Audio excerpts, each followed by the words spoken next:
এই সমাজে মানুষের জীবন দুরকমভাবে বদলায়। এক হচ্ছে ধার্মিক হয়ে, অর্থাৎ ধর্ম জীবন যাপন করে, আর দ্বিতীয় হচ্ছে প্রচুর পরিমাণে অর্থ সম্পদ রোজগার করে। তো যারা ধর্ম জীবন যাপন করে, অর্থাৎ ধার্মিক, ধর্ম নিয়ে চর্চা করে, ধর্ম নিয়ে থাকে, তাদের মধ্যে নম্রতা, ভদ্রতা, সভ্যতা এবং পরোপকার, মানুষের পাশে দাঁড়ানো, মানুষের সাহায্য করা, এই মনোভাব তৈরি হয়। আর যারা প্রচুর পরিমাণে অর্থ সম্পদ রোজগার করে, তাদের মধ্যে অহংকার, দম্ভ, মানুষকে মানুষ না মনে করা, যে কোনো মানুষকে ছোট করে দেখা, এগুলো কাজ করে। তো এগুলো বেশি দিন টেকে না। তাই ধর্ম জীবন যাপন করলে মানুষের যে উন্নতি হয়, আর এই যারা প্রচুর পরিমাণে সম্পদের মালিক হতে চায়, প্রচুর পরিমাণে অর্থ রোজগার করে, মানুষকে ঠকিয়ে, মানুষকে প্রতারণা করে, মানুষকে বিপদে ফেলে, তাকে সমস্যায় ফেলে, তারা কখনো ভাবে না তাদের যে মানুষটাকে সমস্যায় ফেলছি, তার বিপদ বা তার পরিবার বিপদে পড়বে, সে নিজে ভালো থাকতে চায়, নিজের পরিবারকে ভালো রাখতে চায়, কিন্তু এসব মানুষরা কোনোদিনই ভালো থাকেন না। তাই যা করবেন ভেবে করবেন।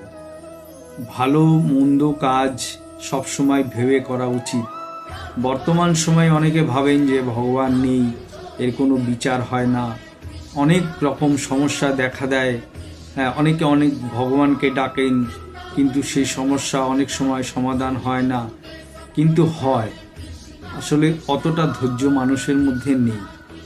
আমরা অনেক সহজে সব কিছু দেখতে চাই, অনেক সহজে সব কিছু বুঝতে চাই, কিন্তু ধৈর্য ধরলে, অপেক্ষা করলে ঈশ্বর ঠিক তার বিচার করেন।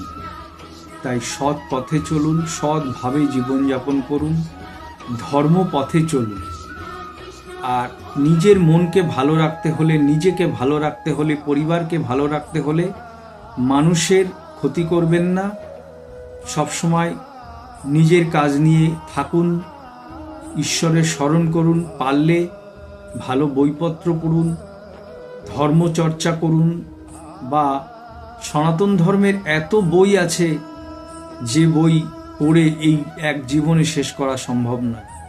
তাই ভগবদ গীতা পড়ুন, ভগবানের নাম করুন, ভগবত পাঠ শুনুন, ভগবত থাকলে সেটা পড়ুন।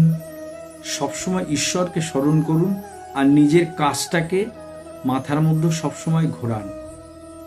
অন্যের কথা চিন্তা করবেন না, অন্যকে দেখে কোনো কিছু করতে যাবেন না, সেটা অত্যন্ত অন্যায় এবং আপনার জীবনে দুঃখ ডেকে আনবে। অন্যে কি করলো, অন্যে কি গাড়ি কিনলো, বাড়ি করলো, সম্পত্তি করলো, সেগুলো না দেখে নিজের ক্ষমতা অনুযায়ী করুন। আর ভগবানকে ডাকুন, ভগবানকে নিজের কাজের উন্নতি করে ভগবানকে বলুন, ভগবান ঠিক আপনাকে দেবে। পরিশ্রম করুন, ঠিক ফল পাবেন। রাধে রাধে।